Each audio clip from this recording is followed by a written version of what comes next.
हर घर में makeup artist म्हणजे प्रत्येक घरात एक मेकअप आर्टिस्ट आहे. इंडस्ट्री वाढती आहे, मोठी होते, क्लायंट पण वाढत आहेत. लग्न पण खूप मोठे-मोठे व्हायला लागले आता. पहिल्यासारखे लग्न नाही राहिले, आता खूप मोठे लग्न होत आहेत. तर जसं-जसं इंडस्ट्री मोठी होते, तसं मेकअप आर्टिस्ट पण वाढलेत, खूप जास्त वाढलेत.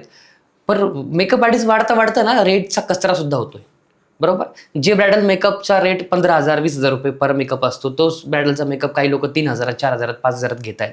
तर ते इंडस्ट्रीमध्ये हे सगळ्या गोष्टी घडत असताना, कचरा होत असताना सुद्धा जेव्हा नवीन कोणी इंडस्ट्रीमध्ये पाऊल ठेवायचा प्रयत्न करतो, की बाबा मला मेकअप इंडस्ट्रीमध्ये यायचंय, मला मेकअप शिकायचं आणि मला मेकअप आर्टिस्ट व्हायचंय. तर मी त्यांच्यासाठी एकच उत्तर देईन, जर तुमच्यामध्ये पेशन्स असतील, जर तुमच्यामध्ये जिद्द असेल आणि जर तुम्हाला खरंच काहीतरी वेगळंपण युनिक करायचं असेल, तर तुम्हाला या इंडस्ट्रीमध्ये येऊन फायदा आहे. तुम्हाला जर झटपट पाहिजे असेल, एका महिन्यात शिकलो, दुसऱ्या महिन्यामध्ये अकॅडमी, तिसऱ्या महिन्यामध्ये लगेच क्लायंट पाहिजे, तर तो माणूस या इंडस्ट्रीमध्ये टिकूच शकणार नाही.